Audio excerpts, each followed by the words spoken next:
Yo, here we are. First stream of 2025. Man, holy smokes. Happy New Year, everybody. May 2025 be kind to all of us. And whatever that would mean. I'm not really sure, but may it be kind to all of us. How about that? And I can't say more kind than 2024, but just definitely. I'm hoping it's a good year. We are not starting out very strong in that regard, but we'll optimist because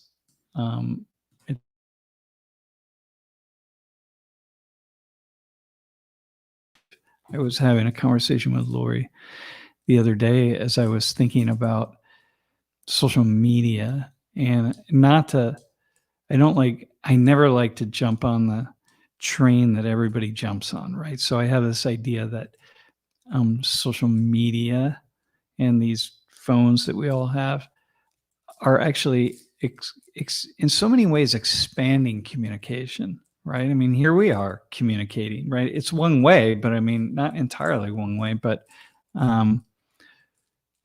it is to a degree, but still we're communicating, right? And people communicating, kids communicate, right? They're on their phones all the time, but they're communicating mostly with other people. And sometimes they're just playing video games, but often while they're playing video games, they're communicating with other people. And so it really, in so many different ways, it's enhancing the certain communication skills and subtleties, like of those skills. Like you really have to read. You have to read people in lots of ways. Like maybe I used to have to really kind of read the faces of my friends or family or people I was speaking with or engaging with. But when you're texting on your phone with people, communicating that way, man, there's so many subtleties of the ways in which people say things and come to understand things. And so that's pretty powerful. As I learn that, as I dig into it and think about all the things that means for me, like how I'm engaging. So anyway, the point being, I don't like that idea that, it's all going to hell and just whatever. The fish are swimming downstream. I'm always seeing if there's a reason that I could swim upstream or just not swim as quickly or in line with all the other fish, right? Not because I want to be different or think I am different. It's just because I'm trying to think as much as possible outside the box in innovative ways, and in particular in positive ways, right? And there's an excessive amount of possibilities or ways in which people can be negative and are negative. And so what I was talking to Lori about, now I went on a tangent there, was I really do think there's something about these ways of communication that bring out certain levels or degrees or something of snarkiness or negativity in people, right? Just a complaint, just something focusing on the dark, the negative, the whatever, like it brings it out, right? So this may sound completely opposite of what I just said, but I don't know, like it doesn't have to, but I'm wondering if it does, right? And in these really very strange and subtle ways that it really is happening. And I don't know, it's very odd. Like I just don't know when I scroll through things, whether it's comments on articles, regardless of where the article is, if it's the Washington Post, the New York Times, the Washington Times, the Wall Street Journal,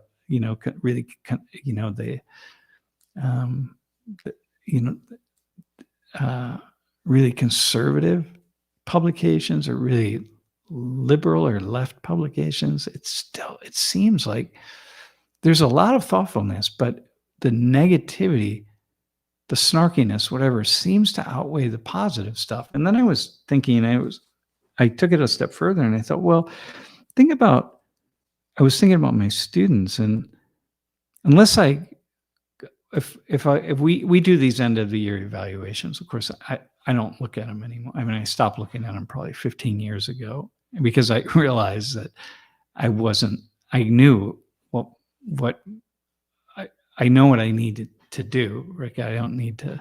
I hear from students every single day, so I don't need to look at end of the year evaluations. They don't have any meaning for me. But what I was thinking was, unless I ask for them, I mostly don't, I'm not going to get positive. The negative feedback can outweigh the positive, right? In the sense that if everything goes well, if I go to a store, I was online with United Airlines booking some tickets, and then I was online with a different airline, and then, different things. And and the people on the other line were great. A couple people were just really great. And I said to them, wow, it's really been amazing working with you. Yeah, thanks. But I didn't have anywhere to respond. Like I couldn't write. In the end, I didn't even know their names. And even if I did, I didn't trust it. Even if I went to the website and said, hey, there's this person in your call center in Manila in the Philippines who's really cool. And, her name is Mary, but I don't know if that's a name she's using or if it's her real name or whatever. But I can't do that. And I don't have any trust that it's going to happen. But I would be motivated to call if my experience was really bad and really negative. So that those are going to outweigh the positive experiences, or the negative will outweigh the positive, right? And anyway, so I'm just trying to dig away at this and wondering if there's something in that translates into some kind of social media stuff that I see, when I'm scrolling different things. Anyway, that's something that I've been. If it sounds like I'm spinning in lots of different directions, I am, because I'm just trying to figure it out. I'm trying to figure it out without swimming downstream and with all the other commentators, so many other commentators anyway, and trying to kind of come up with my own interpretation of what I imagine is happening. Because mostly I see, I was having a conversation with somebody today, a friend in Brazil, and we were talking about just people in Brazil. And, we were both reminding ourselves, he's also a sociologist, and reminding ourselves that, look, the vast majority of the time, people in Brazil are honest and kind and thoughtful, right? We were talking about crime and different components of crime. And so reminding ourselves that the vast majority of the time, it's positive. Yeah. People are good. People are honest. People are fair. People will treat other people with respect. And he was telling the story of losing his phone in a taxi and not being able to get in touch with the taxi driver. It was an Uber, actually. And he felt like, okay, the guy's going to steal my phone, because he said his phone's stolen several times in Brazil. And so he just wiped it clean. And then the guy called him the next day and said, oh man, I'm sorry. Had to go to a funeral and I just didn't get I just didn't get your call. And so here, how can I want to get your phone back to you, kind of thing. So he was talking about the degree to which he was surprised by that and not surprised by that. And, not having many instances in which that was true in Brazil, that he could lose a phone in an Uber or a taxi or something and get it back. But then he doesn't know the real data, right? So, we do these studies where people will drop things on the, they'll drop like a letter or something on the sidewalk and just see with an address on it, a return address, and sometimes just see if it makes it to a mailbox. And sometimes it'll be a letter an envelope that doesn't have a stamp on it, and they'll say, "Hey, will someone put a stamp on this and take it to a mailbox?" All sorts of things like that, and they find that there's a difference in cultures, for sure. But even in cultures where people think that people aren't honest, that a fairly significant percentage of those envelopes make it into a mailbox, right? Which is okay. That's not a really big deal, but we do other studies where people voluntarily lose money and see if they get it back, kind of stuff. So anyway, the bottom line is, for me, I'm going to stay positive, man. Lawrence McKinney, I see you. You were in social 19 back in the day, man. Sophomore year at Penn State. Oh my gosh, and you enjoyed the class. Awesome, man. And DJ.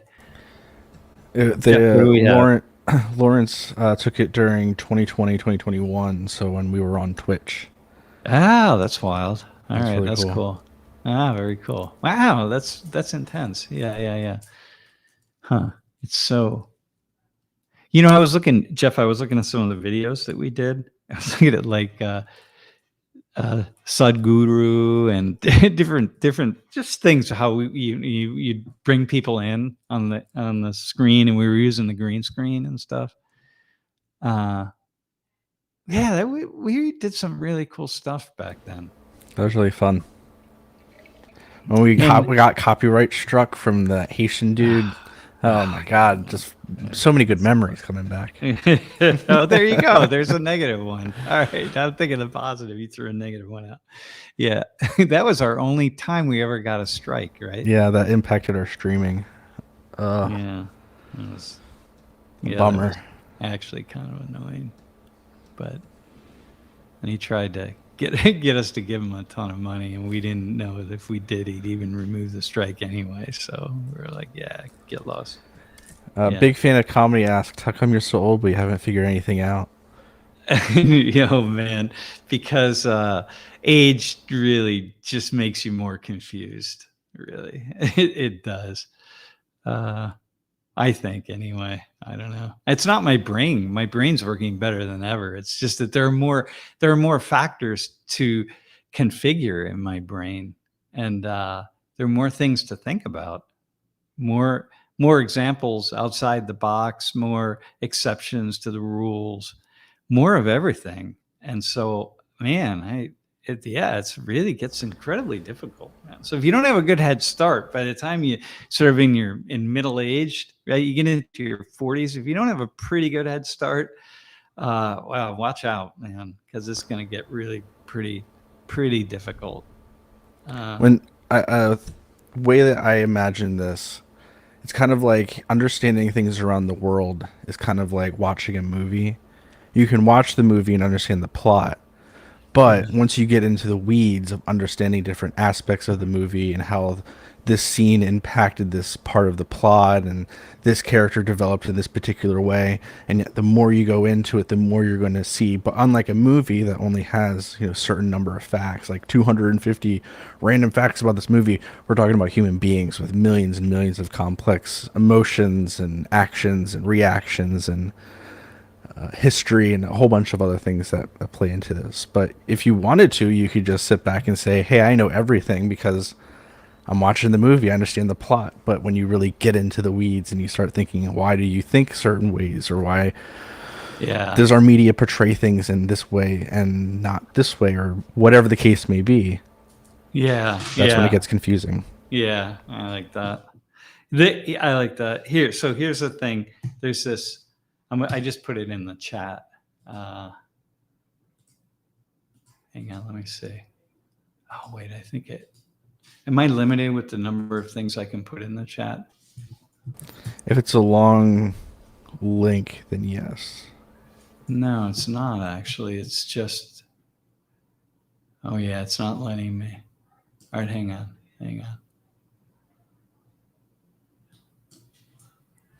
I want to delete this part. Big fan of comedy. Yeah, for sure. You definitely want to write down your observations throughout your life so that in like 10, 15 years, you can see how your observations were totally not true. Or may have been true, but for reasons that you might not have imagined at the time. Or you could be like me, just film them and put them up on YouTube, and then you can go back and look at them and see what a knucklehead you were. So there's this in Brazil. There's this. It's they call it the Complexo de Vira-Lata, and I'm not sure how to pronounce it in Portuguese, but it's this mongrel complex or stray dog complex, and it's this derogatory term that they use, which is kind of like where they have this sense that they're there's like this collective inferiority complex that they have, and the Brazilians have for whatever reason, right? And I thought, wow, man, it's so interesting that and I saved it. It's the link is still up on my computer because I'm thinking this is a thing that Brazilians talk about a lot, apparently. And it was like it's so fascinating. Just what I told him was, man, this like just opens up a whole doorway of understanding or just of envisioning like an entire culture, like something that's in Brazilian culture that we were talking about other things as well, but that I have to be in, right? Like I had to really be in the culture and dig into it to fully comprehend so many different things, right? And I think like right now I'm spending lots of time. Well, I've been in other South American cultures, right? So I feel like I have a good feel for Ecuadorians in the Andes in particular. It's just a very different culture, and the Colombian culture, but yeah, anyway, so there's that. And I think about the complexities of Korea that I'm now, really studying very, very diligently, and how, man, yeah, so it's really cool. It's very cool, actually. All right, man. Deal with internal terrorists, like the bombs at Trump's hotel. The things I want to respond to the dudes do also, the BDSM subculture. Man, the problem is I can't really do that in the Penn State context because I'll get, yelled at in class. But dude, it's so fascinating, man. It's so fascinating, that culture, which I do not know well. I know enough of the BDSM culture to know that I will never know it. I will never be able to know it. I will say that, because you gotta be in. It's one of these cultures, man. You gotta really be in it. Yeah. But how fascinating, man. So fascinating. Okay. Anyway, listen, man. Go to put Eric's thing back. So we have these two terrorist attacks. Huh. Yeah. Yeah. It's very unsettling, man. Very unsettling. Here's something that's really fascinating. So I just want to, as I talk about these attacks, before I talk about them, I want to say something. So there was this plane crash in Korea, and 200 people died, and all but 2 people at the very back of the plane, the flight attendants, and just horrific, right? So Korea, the nation of Korea, is having days of mourning as a result of this. And what days of mourning mean, business is going, right? Things are happening. It's not, school's happening, business happening. Well, it's not, they're in vacation right now. So, but things happen, but things that bring lightness, levity, and joy and fun are not happening. So the media, like if you're a YouTuber like this, I'd be able to live stream in Korea, but I wouldn't be able to talk about funny things and live stream funny things, and you couldn't jump in my comments and make jokes about things. It's a very somber time. So we could live stream, and we could talk about the plane crash and the tragedy, and feel all of the pain for the families and everybody connected to the families and the friends. But our conversation would have to reflect a deep sensitivity to the grieving of all of those people, because it's a national grieving time. So we couldn't have fun. There's no joking around. There's nothing, right? So television shows that are kind of humorous and playful, those aren't on, man. All those channels, all they're doing is running news or running very serious things, old reruns of things that are very serious. The news channels are focusing on stuff that is really serious. And so it is a time. So imagine that, imagine a time when you say we're in a state of mourning. And when you're in a state of mourning here, a period of mourning, the goal isn't to have fun. So on New Year's Eve, there was this party boat that you do at the Han River that goes through Seoul. So you go out at night for New Year's Eve, and you take these boats. You could take them anytime at all, but you take a boat and you drink and you shoot off fireworks and that kind of stuff, have dinner, I suppose, but this one boat didn't cancel. And it took people out, and the company said, well, we can't cancel. All these people have reservations and they're all, come on, I mean, this is, whatever. And they said, no, man. So now the move is for them to be, to close their doors for 6 months. That's the penalty that's being proposed for them, because, they went out to have a good time.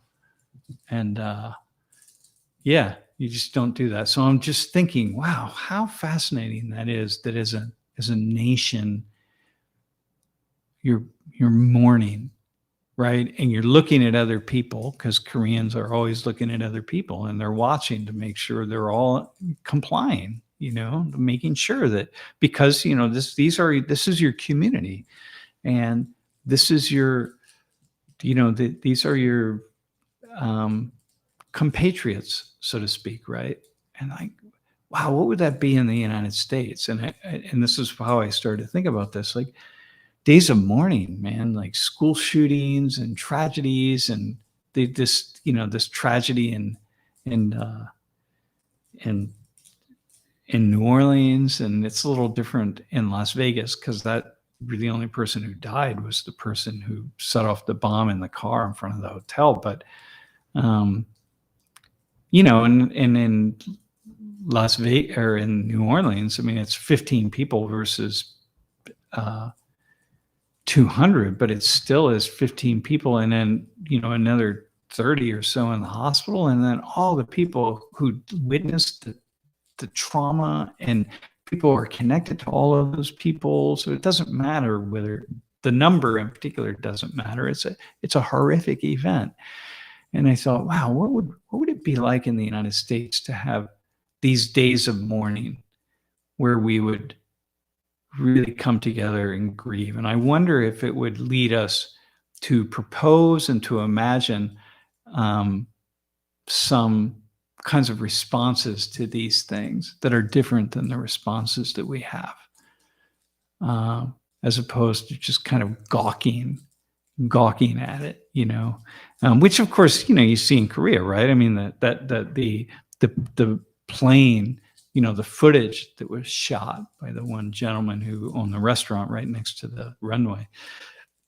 People are looking at that. I mean, and lots of people are commenting on it and so on. But anyway, so I had that as I think about this in New Orleans and the guy who did it. And I think I watched his Jeff, did you watch the thing that he did for the short video he did for his real estate venture?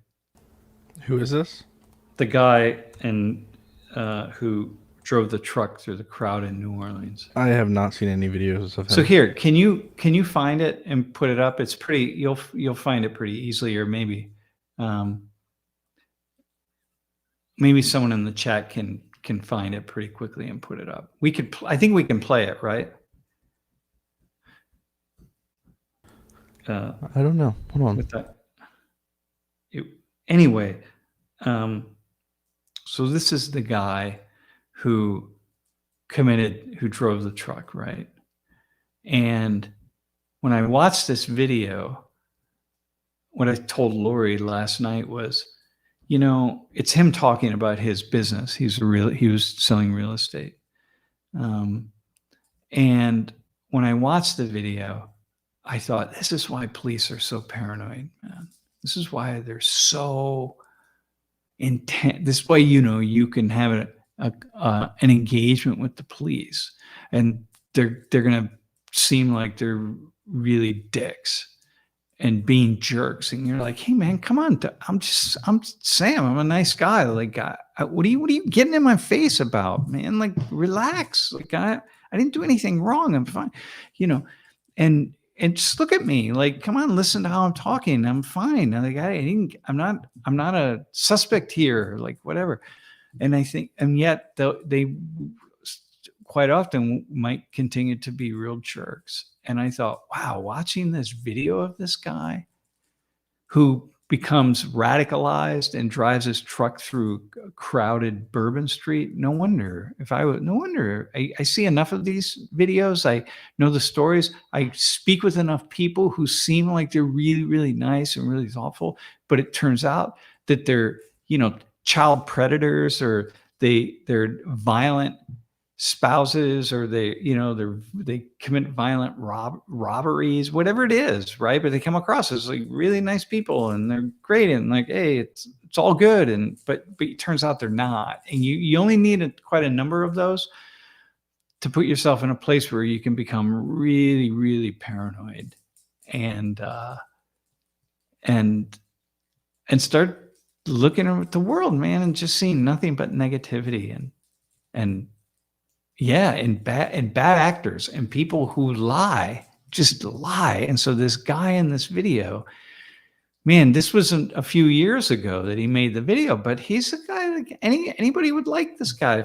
If I said like, hey, we're gonna have this guy on the stream and talk to him about what it's like being a Muslim guy in Houston selling real estate, and tell us your stories, right? And he would probably get off the screen and be like, look, I don't face racism. He was in the military for 10 years. He probably would say like, I don't have any problem. He would have said, no, I don't have this. Great. Good life, man. I'm a hard worker. I'm all these things. And people would walk away going like, oh yeah, it was a really cool guy. And then to have him turn around, get radicalized and turn around and do this, man, that's just, it's so frightening, really.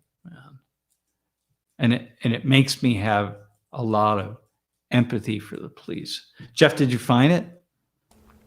Nope. And I also probably would suggest not showing a video of this guy. Yeah, he's just sitting in. Well, anyway, whoever, you can go find it, but it's just him sitting in his desk in his office talking. This is a few years back, talking about his business and like, yep, I was in the military. I'm a really hard worker, and when you buy real estate from me, I'm going to dot the I's and cross all the T's, and you're going to make sure we get it done. And I'm a tough negotiator, and I will negotiate for you, and I will make sure you get the best deal, because that's how I am and that's who I am. And I will make sure that in the end of the time that we work together, you're going to really be happy that you worked with me, because I'm honest and I'm, just the whole thing, man.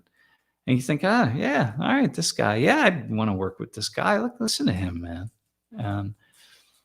Yeah. So anyway, I just had that thought, and I thought, this is the thing. I have someone who is always, Jeff knows this person, although we don't know who it is, but he's always here. I did find it, but I'm going to just put it in chat for everybody if they want to look at it. Okay, they can watch it. Yeah.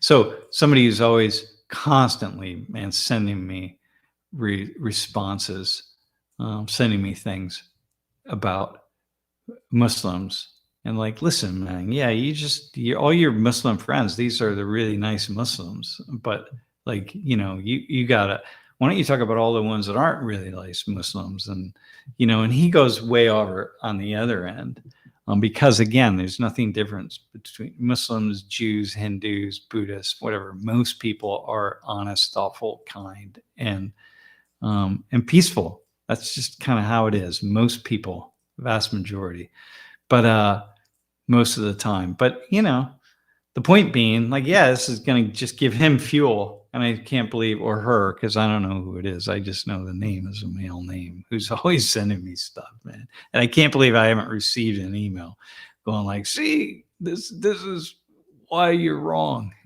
so yeah. Yeah. So anyway, this is the thing, man. Yeah. So Choke Bear 83. This yeah, I'm not sure what you're referencing. Dude was in my unit in the 82nd Airborne. Oh damn, seriously? Yeah, okay. There you go, man. Oh shit. Okay, well that's what's scary. And I think, like, how do you get what happens, right? So apparently his life started to fall apart a little bit, and he ended up in this past year, where he's been living anyway, most recently in a kind of a situation in a trailer in Houston in not really good conditions and so on. But yeah, but that doesn't freaking. But that so Axel is saying he's a convert Muslim to Christianity from Saudi Arabia and a Musk supporter. Okay, well then he's just mentally ill. There's a chance Axel's talking about the German who drove through a couple of weeks ago for the Christmas. Oh yeah. Okay, thing. I got you. Okay, yeah, I got that. Yeah. All right. Well, going back to the other guy, this is the problematic stuff, man. This is like how. So once again, the more experiences you have. So I feel like for me, I'm starting with the place of people like Bassem and Mr. Rashidi and all these hundreds and now even thousands of people who I know who are really good people, but people change, man, and it's true across the board. I know a lot of really, really good people who've been arrested just locally. And I think, wow, man, I knew that person. He got arrested for my neighbor right around the corner, man, just is in prison for, he was a therapist. Yeah, I mean, see him all the time walking his kids. He's a psychotherapist, and he was groomed these young kids who he was working with, and then groomed them and had sex with them and sexually assaulted them, and then adult patients also. And I'm like, dude, that when the story first came out, I was like, what? This guy? And a couple years ago, his daughter came back in town and just talking to her and saying, like, wow, how is it for you, man? Like, how, like, just, you can't hold this. And I think that's the stuff that's really most difficult to keep in our heads. And also then when it's somebody who's not of our group, right? So for me, it's someone not of my culture, not of my religion, not of my race, not of my ethnicity, not of my social class, and not of my community, right? When it's someone who's outside of all of those categories, that I still have to not put an exceptional judgment onto them that I wouldn't put onto someone in my own community simply because I don't know them. Because what I have to say always is, look, doesn't matter who it is, but this person lives in their own community, is a member of their own community, just like my neighbor is a member of my community.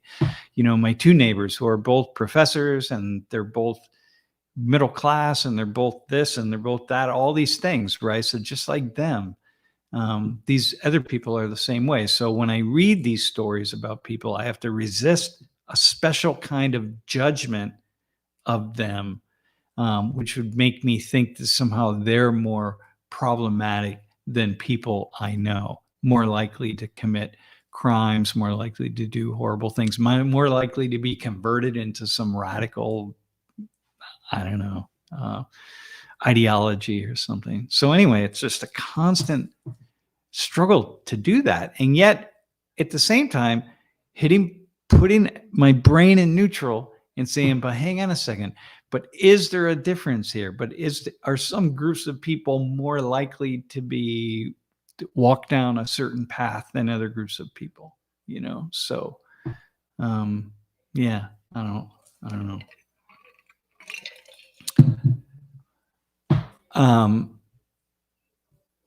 So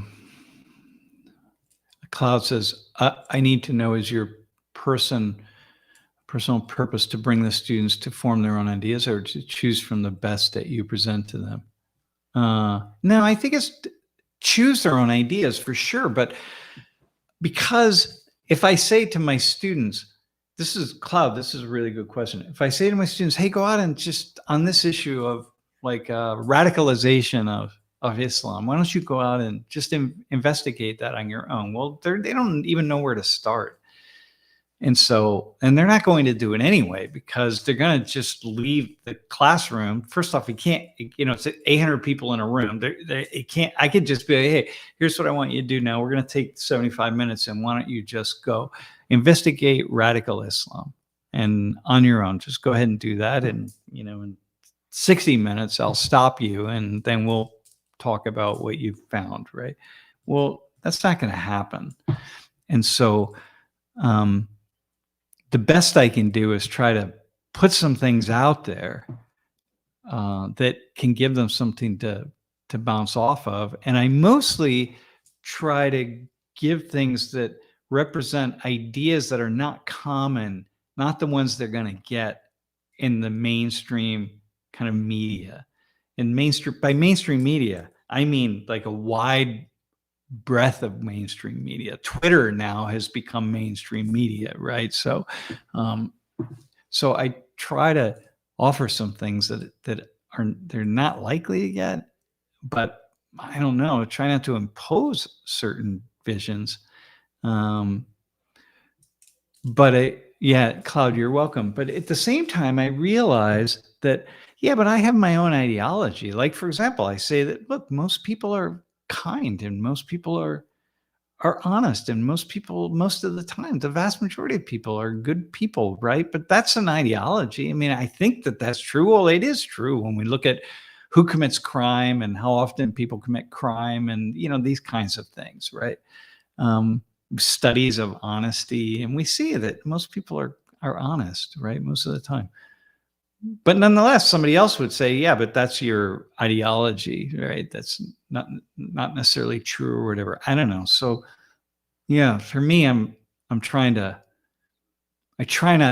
give them as many possibilities as I can. And when students are talking in class about the things that they see in the world, I have many times when I want to stop them and say, oh, hang on a second, man. There's another way of seeing that, right? You just said one thing about, Puerto Rican culture, right? But like, there's another way to see what you just said. And so, but I don't, because I'm just like, nah, you can we'll just let that be out there. That's fine. You go with it. Yeah. Man, so Eric, 47, man, a stroke on Christmas night. Oh my God. Yeah. Navigate the healthcare insurance. Yeah. Oh my God. Man, it's just like, we're all living on the edge in so many ways, man. Lori and I, all this break, every night we sit down and we sit down with our cold beer in a frosted beer glass, and we give a toast to the fact that the day has gone well for us, and a toast and a moment for all the people for whom the day did not go well. And it's all we can do, man. It's all we can do. And then we do like what Eric, you're jumping in and trying to navigate this healthcare system for this person, for this friend, man. That's all we can do is jump in and try to do what we can do. And that's fine. That's good enough, I think. Yeah. Okay. Is there any, there's only, I see like 19 of us watching, which is cool. That's good, man. It's all good. I'm not, do you think the internet should be a basic right for people who want it? And do you know the longest internet shutdown was in 2019 in Kashmir? Oh man. Yeah. Kashmir. Like, was it, who shut it? Did China shut it down, or did India shut it down in Kashmir, or both? I'm hesitant to talk about basic rights for all people, right? It's such a slippery slope, right? The right to clean water, the right to air, the right to clean water, the right to food, the right to shelter, the right. There's so many things. I just don't. It just we get into. I don't. Yeah, man, I don't. It's funny. There are these things that I don't like to dive into. So no, I would not say that the internet is a basic right, nor would I say that every human being on the planet needs to be connected to the internet in order to live a good life. And by that I mean just like sort of move up in Maslow's hierarchy of needs. I don't think the internet is essential for that. I think in many ways we might imagine that it is, but I don't think it is. And so I couldn't make the argument that it's a right, because I don't believe that. And if I would have to believe that in order to make that statement. But I am curious about Kashmir, and was it who shut it down? Was it India or China? That's like yeah. Wait, is Kashmir? Hang on. Yeah. No, hang on. Let me look at this. I want to look it up myself.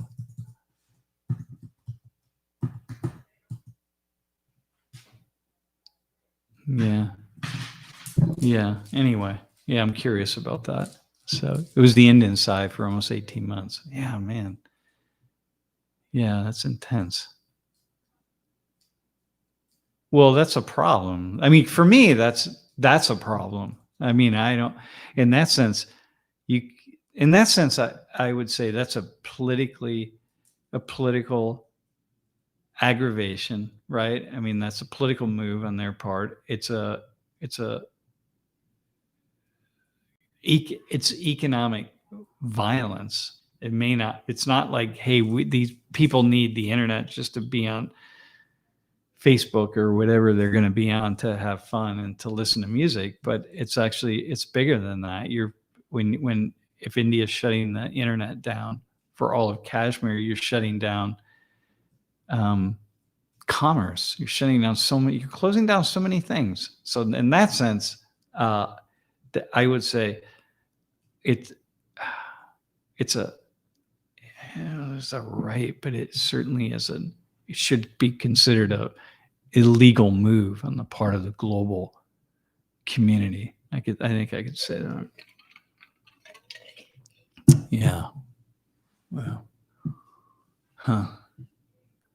Okay. How about something? Another question we have. I think. Wait, did I respond? Okay, so I want to go back to these two things, both New Orleans and Vegas. What strikes me is that these are two veterans. Well, one is an active current member of the armed forces, right? So like, okay. The other is a vet. And that unnerves me a little bit, quite a lot, actually.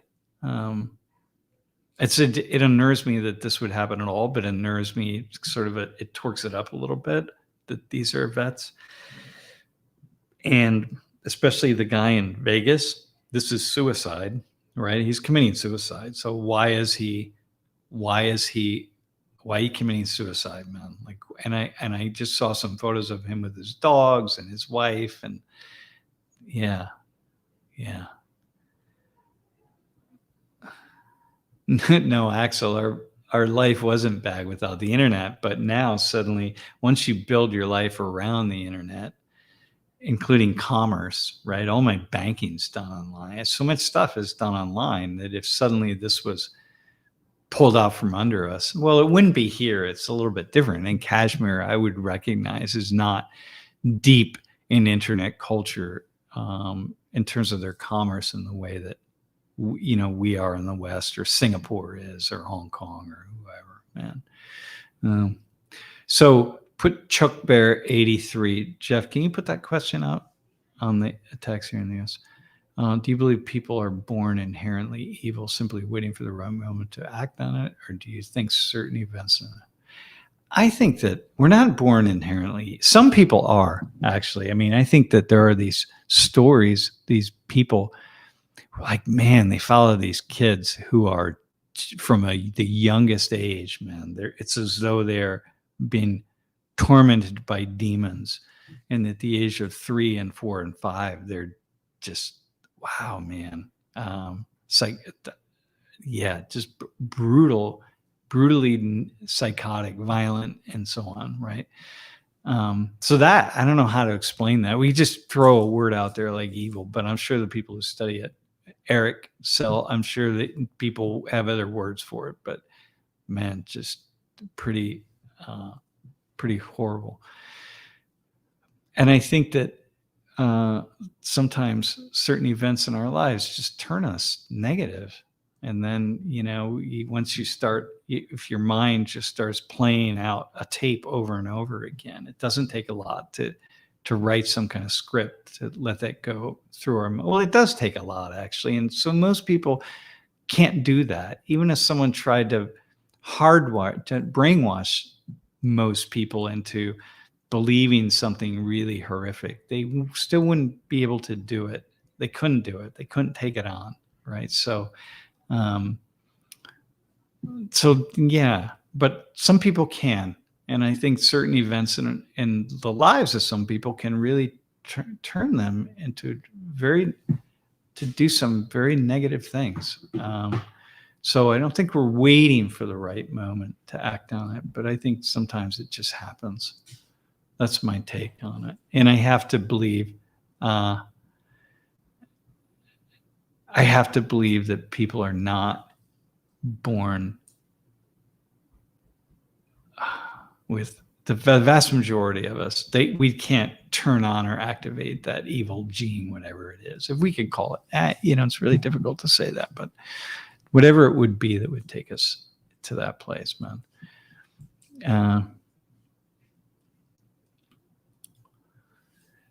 Okay, so Green-Eyed Lady, Americans and Canadians get debanked for expressing distasteful. I don't know what you mean by debanked, but citizens have a basic right to banking services. Man, that's another one. Oh, man,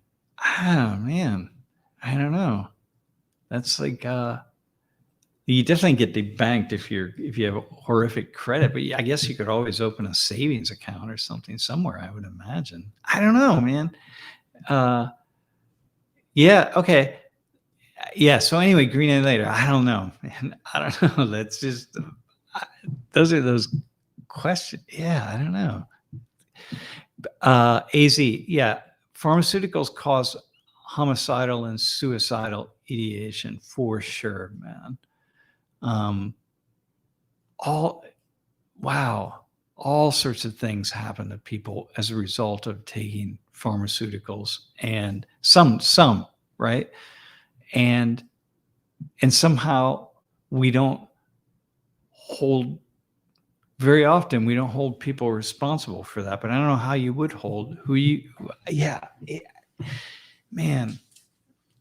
Yeah. Right there, AZ. I can't even, there you are, right? It seems to be ignored. And yeah, I don't know why either. People take There are all sorts of drugs that people take that just lead to certain types of thinking, especially suicide or homicide. Yeah, I don't know why either. And I don't know why that isn't a bigger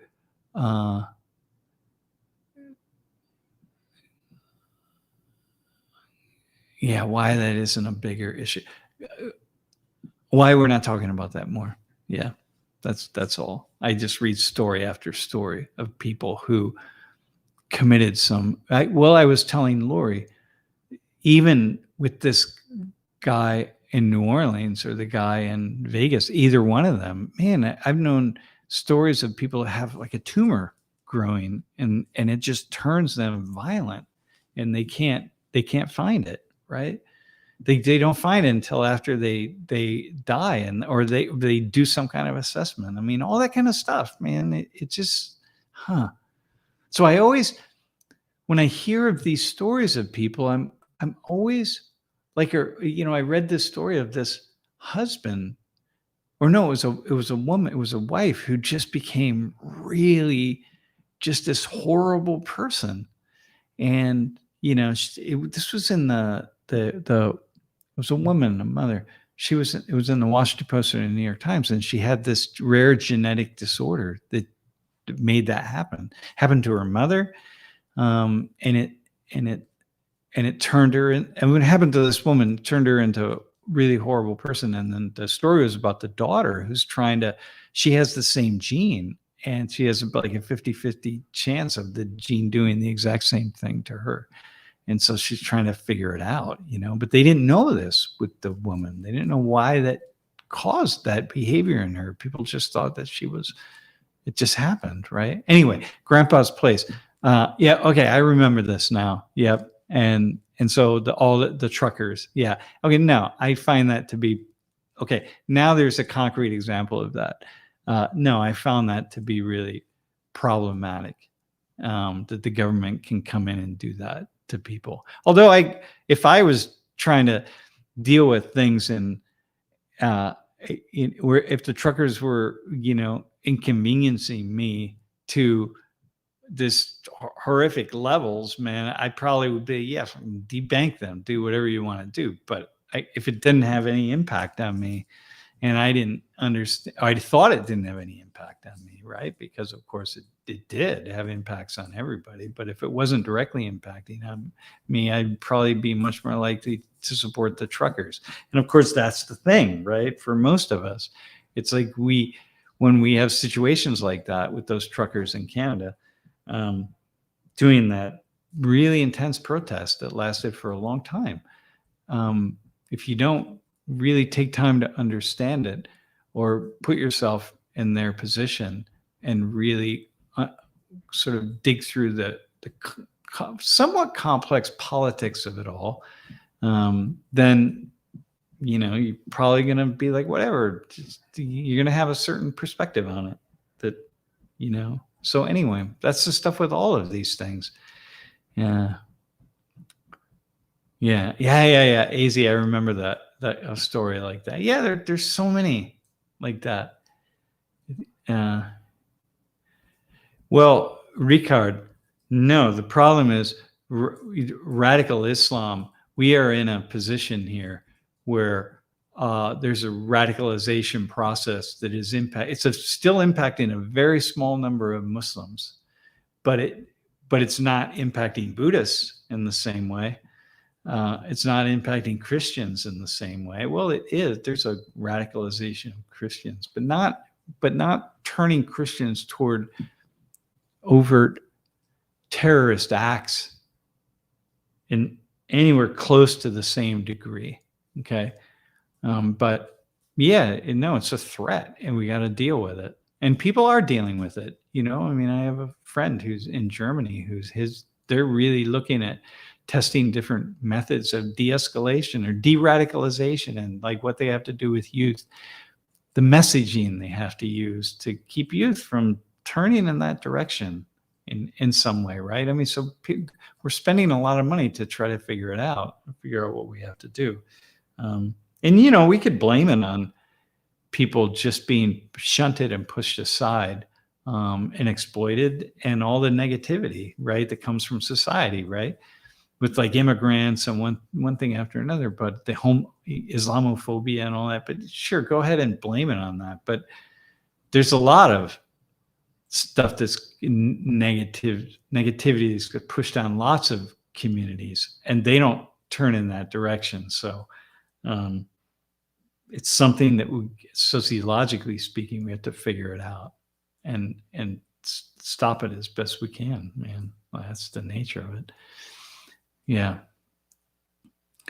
No, Ricard. No, I hear you. Yeah. Anyway. Yeah, Grandpa's Place. Cool. Thanks for that. Yeah. I always come across with some idea that I hadn't thought about, because nobody asked me a lot of these questions. And also, here's the thing. I know that people who watch the stream, there are people who are like Trump people and people who hate Trump and people who, support, who are of different religions and different ethnicities and cultures and nationalities. And I know that pro guns and anti guns and one thing or another. So like, I know I have to try to find a way to say things that would be palatable to everybody, man. Really, because in the end, that's going to be the smart perspective, right? The most thoughtful perspective is to say something that not that everybody would agree with every single thing, but to say something that the least number of people who are watching the stream or participating in the chat, but later will watch the recording, the least number of people will strongly disagree with, right? That's what I'm doing all the time. And that seems to me to be the smartest perspective, because everybody's right about something. Everybody's right. Even a broken clock is right twice in a day. So everyone's right about something. And man, like recently I've been reading about really smart and thoughtful Trump people saying like, listen, who are talking about having a lot of hope for these next 4 years. And then, I read what they're saying and I'm like, oh man, okay, this is cool. This is like a really, thoughtful perspective here, right? And so like, okay, that's pretty cool. And then I was reading something and that came across an email that I got, just about the fascism and the fascists who are preparing to take power and all these things and the reason why they're fascists and the reason why it's going to be the most horrible thing in the world. And I was just like, okay, hang on, man. That just seems overboard. And why am I thinking that it's just like, it's over, man, you're out. Like it's overboard. Like, stop, man. Like come back and see something that's, you're too extreme, right? As I read a couple Trump things that people were just like way extreme in the other direction. No, this isn't going to be the greatest thing that's ever happened to the United States. Please. Like, this is silly, right? It's not the worst thing. It's not going to be the greatest thing. So you're off the deep end as well. So anyway, this is the idea. Just always trying to find that. Yeah. So hang on, wait. The attack of words is the attack of words that are not spiritually organized a psychosis. I don't know what you mean by, say that in a different way. I think you translated that. And by the way, could you say, are you in Korea right now? And can you tell us, is the period of mourning still going on in Korea, the time of mourning? So I'm curious about that. Yeah. Yeah, Daryl Davis is a cool guy. And rewrite that question that you asked, because it sounds like it's a cool question, but the rise of rapid radicalization is due due to the internet and the rise of radical content on the internet. Yes, but again, I want to remind us that what I was talking to someone the other day about the 60s and the 70s. Man, they were some radical times, and we didn't have the internet. And people talk about college students right now as being radical. Like, come on, man. People were talking about the absolute overthrow of the entire system. Now, most people were not, of course, because that's the nature of these things. But they were some pretty radical times, and we didn't have any internet back then. So so I don't know. I mean, clearly it does. It allows people to get online and share their radical beliefs. But at the same time, there's a lot of what goes on is people get online and they can share their radical beliefs and maybe get it out of their system. I don't know. Okay, hang on. Talk about sex in class. Yeah, no, I can talk about sex in class for sure. But here's the thing. Like Lori and I did this class, and I never did it by myself, but Lori and I did these classes. It was a lecture that we put together, class we put together called The Needy Penis. And what we did was we looked at sexuality from a woman's point of view.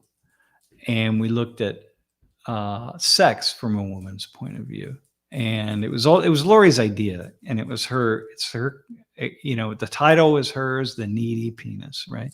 And it was all her idea. I would never do that because we were really talking about women and sex so much, which I would never do by myself. But Lori did it.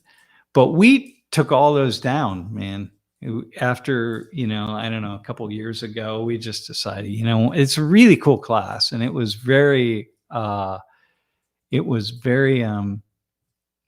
received by students. There were a lot of faculty members that came in and watched. It was like it was cool. Like it was a really cool class and very thoughtful, and students were really happy for it.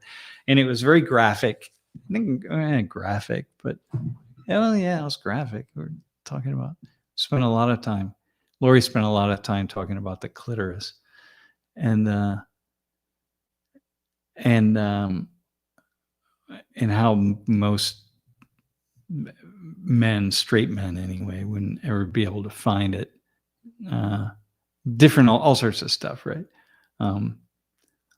Not most straight men, young straight men, right? If you don't have a lot of experience, right? You don't have a partner, you're just sort of getting into the sex game. You wouldn't even be thinking about it. Or most are not. Anyway, it was a really cool class, but Jeff, we took them all down, man. You can't find them out there anywhere. And we just didn't want that to show up on Fox News. Even though Lori's in the classroom, it wouldn't matter. They wouldn't use Lori. They would just use it to take me down. So anyway, yes, you were right.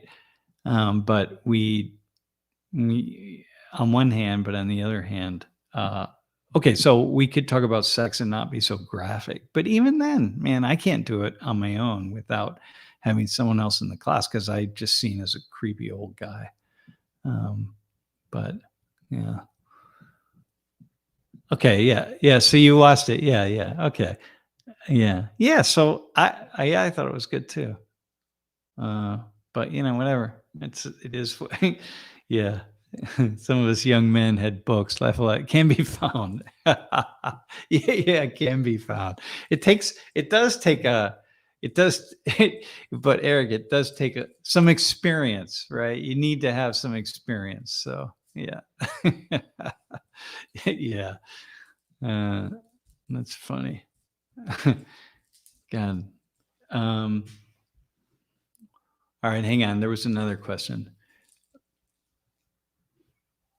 Just Bob, that question. Do you think that all this stuff that's going on is necessary to know that we don't want? Yeah, no, I don't think. Well, I don't know what you're referring to, but if you're referring to just some of the details about New Orleans, and less so about Las Vegas because there aren't many details. But if you're talking about like the details of New Orleans and all like the interviewing people and showing all the footage of the car going down one road and then turning onto Bourbon Street and like all that stuff that I don't watch. But I'm hearing about. No, we don't need to have that. We don't need to have that. What we probably should do is stop talking about it and have a period of mourning. We should be doing what the Koreans are doing. Yeah. Australia is very far from Africa in that map on the wall. Yeah, that it is. Yeah. Yeah. Damn. Yeah. So all the political and all of it. Yeah. No, I don't think so. I think what it does is it's just taken us into these spaces that we really don't need to be in. And we don't, but there's something that pulls us, right? There's just something, you scrolling down. This happened to me. I was scrolling down it was in the New York Times, maybe the Washington Post, it was something. And then it's like, okay, what we know about the Las Vegas bomber, and it's like, oh God, I don't need to know anything about this guy. And then I thought, but Jeff, I think, had said earlier, hey, both these people were vets, right? I mean, both have connections to the military, right? And so I'm like, okay, hang on. All right, let me look at that because I want to just see something like what is it? And so I click on it, but like I didn't need to know. Like I really didn't need to know that. And there's nothing, I don't need to know the details. I don't know what it does. And so yeah, when I'm asking all the politics, all of like, yeah, I don't know. This is one of the things about teaching that I think if I were not teaching, when I retire from teaching, hopefully I will retire from teaching before my heart stops. But I can really see myself just getting off media, just not reading stories. I really don't need the stories. And one of the reasons I golf, and I think, Eric, you will agree with this, when I'm on the golf course, I don't think about anything at all, man. I put my phone on silent, and I check it every few holes just in case Lori is trying to reach out to me for some reason. But I put my phone on silent and I don't think about anything at all except hitting the golf ball as straight and as far as I possibly can. And that's it, man. And it's the time in my life, the time in my week when my brain is most at peace and most relaxed. And I think, okay, I could use more of that. And so anyway, that makes me think that I'm not going to need a lot of this, like just a constant injection of information and news. Yeah. Anyway, cats. Can you put that question up? Jeff, why isn't there more discussion about hate groups within the African American community? I think that I don't know the answer to that question.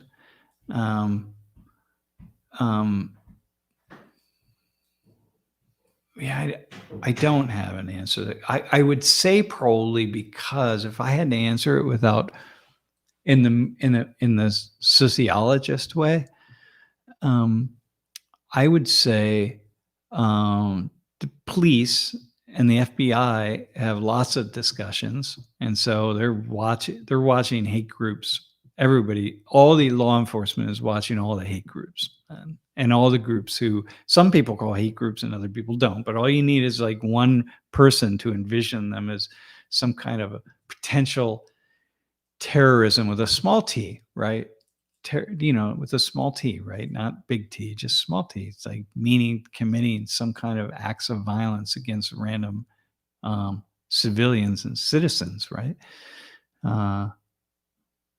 And all you need is just someone to identify that. And of course, they're going to be watching, right? That's the first thing. Just keep that in mind. And the second thing is, because I think the number of groups, paramilitary groups and so on, that are based on race, that are based on a kind of a nationalistic, that borderlines on racist ideology, but mostly nationalistic, I will say, probably are the largest numbers of groups, the largest memberships of groups. And I think that's just the things that people tend to focus on. That would be my guess, right? But I talk about them, man. I talk about there are quite a number of groups that are not white, that conversations are that I talk about. Yeah, I know, Eric. I don't think it's a racist question. I think no, not at all. I think we do talk about white nationalists, right? That's part of the conversation that we're in. It's just like white nationalists. Those two terms just go together, and people talk about it all the time. But the other groups, I think, that are really built around a racial ideology that is not white, right? So by people who are not white, I just think they're pretty small, and so we're not really engaging them, and they're not out marching down the street and stuff, right? Like, you don't see them. You don't see that happening. It's very, very rare that you will see some group of people come together. So anyway, that would be my take on that. But I guarantee that they're being observed and watched, and people are paying attention to them. That's for sure. Yeah. Hey, hang on a second. Oh. What's the ADOS? Oh, the American Descendants of Slavery. I wouldn't call that I'm not going to call that a race. Yeah. Controversial group, ADO divides. Yeah, I'm not. Yeah, I don't. I wouldn't. I don't see that. I wouldn't put that in the same position as. I wouldn't put that in the same category as other groups. Yeah. Yeah. I wouldn't put that in the same. But there are these, like, what are like the paramilitary, the black, man, I can't believe I don't have this. The paramilitary groups that are, that black, mostly former vets have formed are pretty intense. Yeah. Anyway, Fox News is gonna. Yeah, no, Duster, listen, man.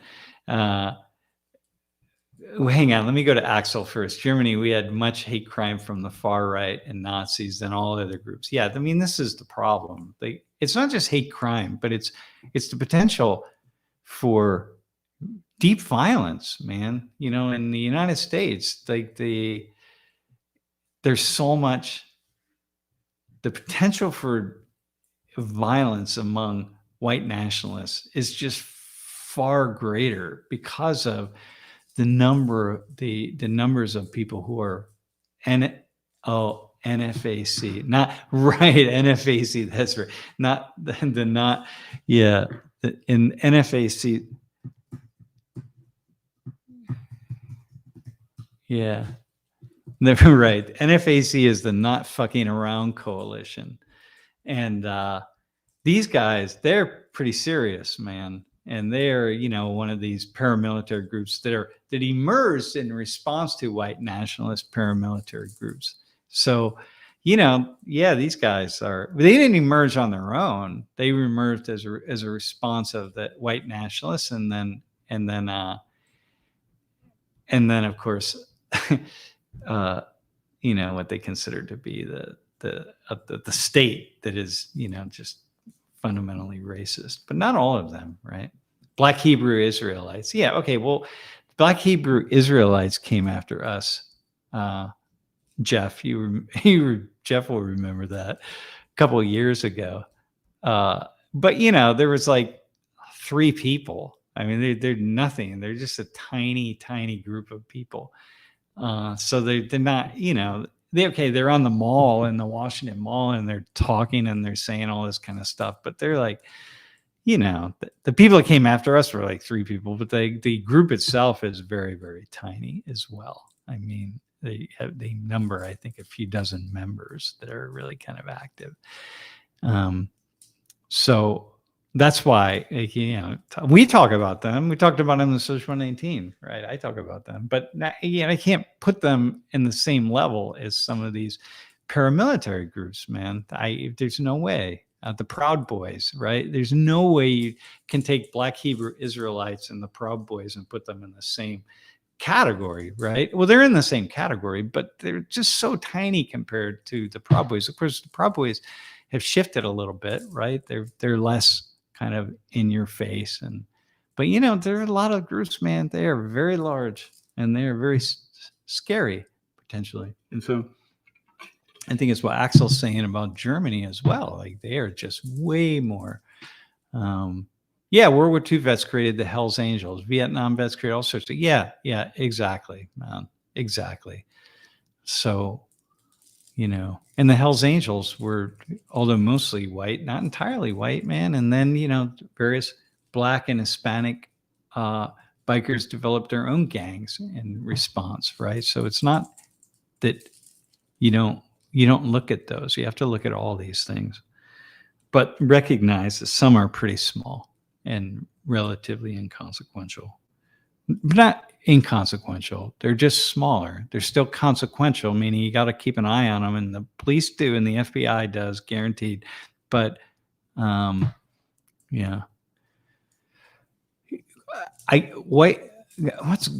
let's hang on.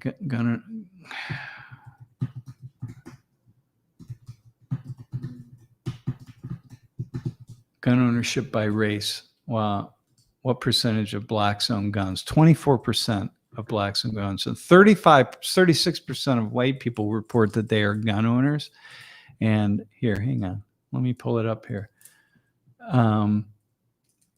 But 36% of white people, but 24% of Blacks, 15% of Hispanics.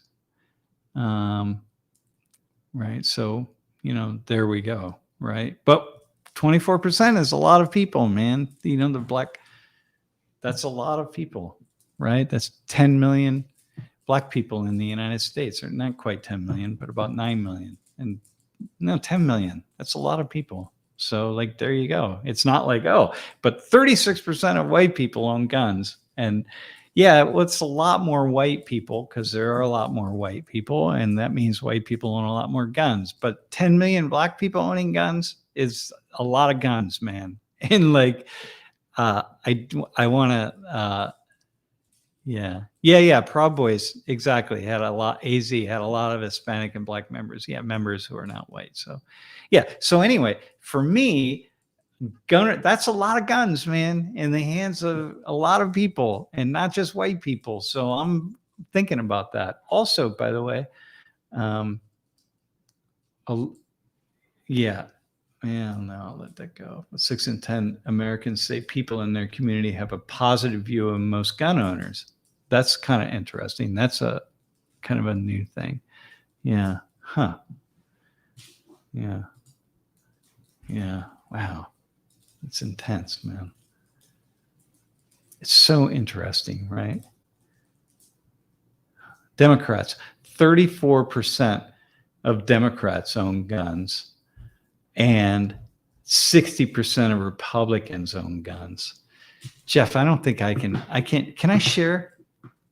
Hang on. Let me see if I can. Let me see if I can share. I don't think you can, but if you send me the link, I can bring it up. No, I think I can actually here.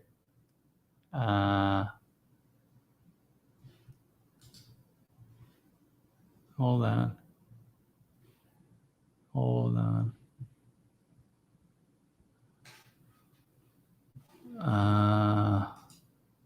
No, I can't do that.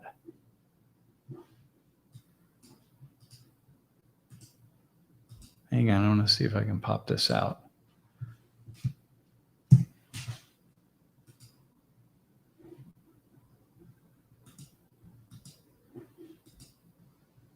Hold on, I'm going to try to share this. I think I can do it right here.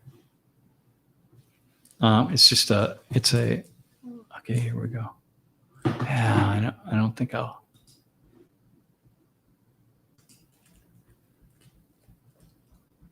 Let's see.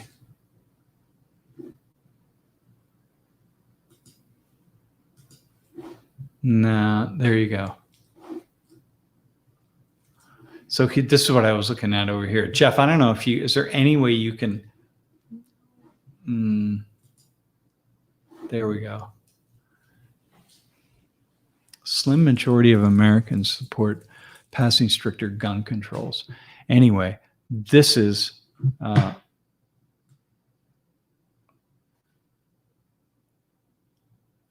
shoot, this is what I'm looking at right there. So it's kind of interesting. Democrats 34%, Republicans 60%, white evangelicals 58%. Man, this is 2012. Okay, yeah, so that's not.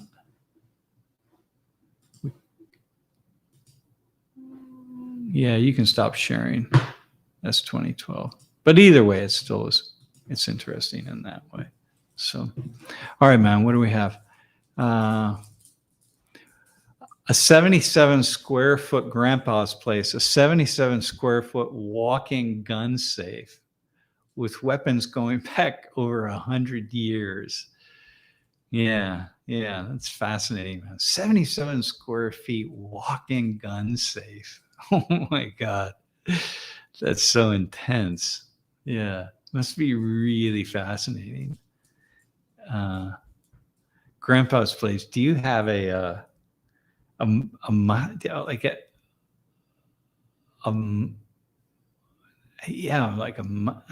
wouldn't have a, well, you're saying going back over 100. Do you have a musket? Do you have, what's your oldest gun that you have?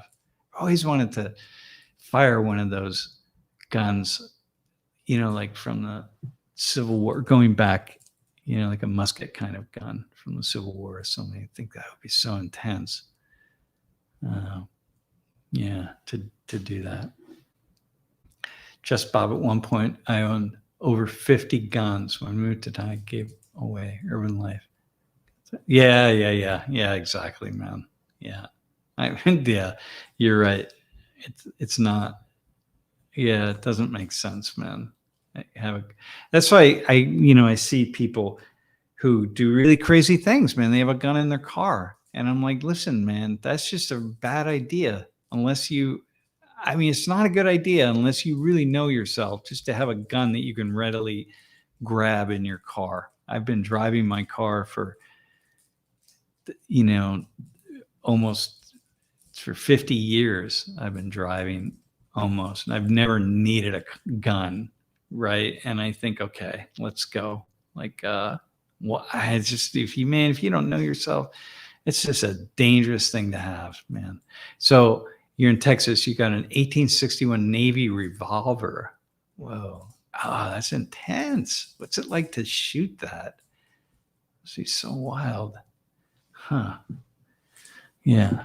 If you think about a gun, people say, what's so fascinating about guns? Well, what's so fascinating about throwing darts against the wall, right? What's so fascinating about when I was a kid, I used to have these spitballs and try to hit the corner of my room. It's the same thing. You just aim something at something and see if you can hit it. And there's something that's just really creative about that. Like, people want to do it. I don't know why we want to do it, but we do, man. And so we want to just do the best we can, whether it's archery or anything. And so people do. And so guns are really fascinating because this projectile comes out the end of this tube. And and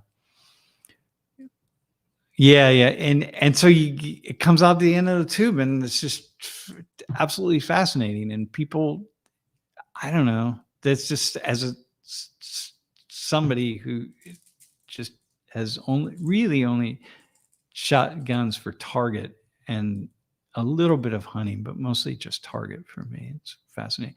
Yeah, and karma. Just Bob, you're right, man. You have a gun, you find other people that carry guns. Yeah, I don't. Now, mind you,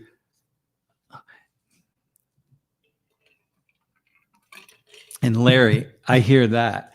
My thing is, I think it's fine if you know yourself really well and you're really comfortable with guns and you are comfortable with yourself and you know you're not going to lose your mind in some kind of road rage moment or something, then it's like, dude, yeah, have a gun, especially if you drive rural roads and you need. I remember one time they ran over a rabbit, and I had to.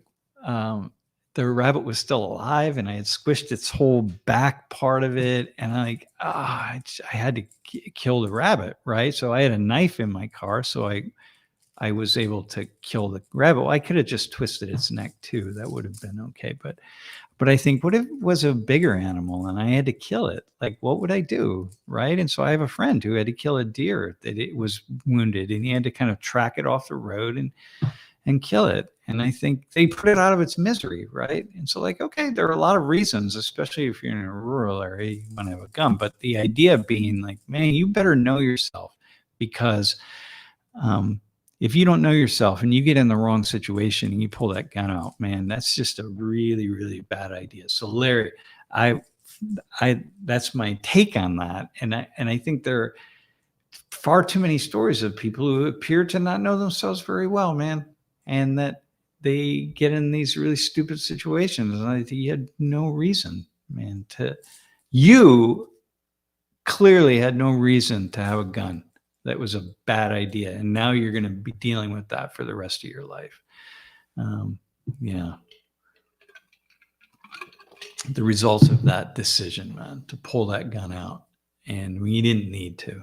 And that's the stuff, man. That's what scares me, I think, a lot, or what unsettles me. Although you can watch these stories on social media, and of course there's one every day, but the fact is, I don't have one in my personal life, and nor do I know of anybody personally who's had a story of a really intense road rage run-in that turned violent, right? Not to say that maybe I know somebody, but mostly I don't. And that's the thing that I keep saying, with most people are good, and most people are kind, and most people are going to do the right thing most of the time. And most people are going to help. They're not going to take advantage and so on. And you got to stay, in spite of you got to just stay with that, man. Yeah, you got your first gun at 6. I had a pellet gun. I got it at 5. But I shot my first gun at 5.